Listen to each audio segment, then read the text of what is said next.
zvakurwadza sei kusiwa namarapa? Haiwa, tonzwa kurwadziwa zvakanyanya nekusiwa nemumwe wedu, ende tichitendawo Zimlash yakontributa this suit yekuti marabha anga ainayo parufu rwake. Saka haiwa, tiri kunzwa kusurukirwa zvakanyanya.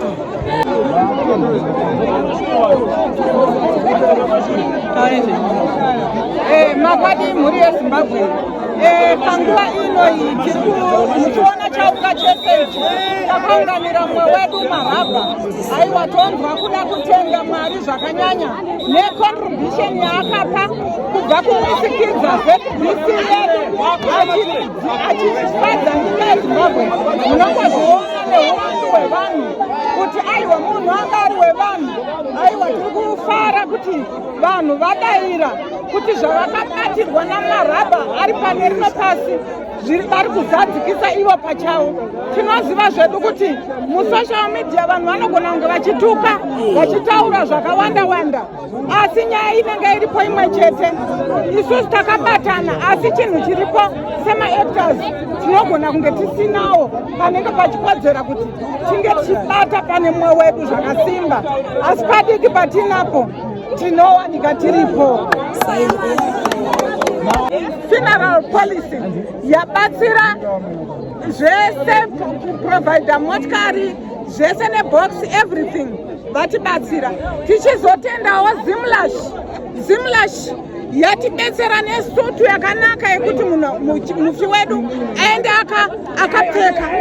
Tinotenda zvikuru kune vaisa ruoko nevakaisa ruoko pakurwara kwamarabha. Tinoziva kuti vamwe vanenge vari kure vasina kutombonzwa kuti chii chiri kuitika, asi rudo runenge rwuripo semhuri yeZimbabwe kuti munhu abatsirike.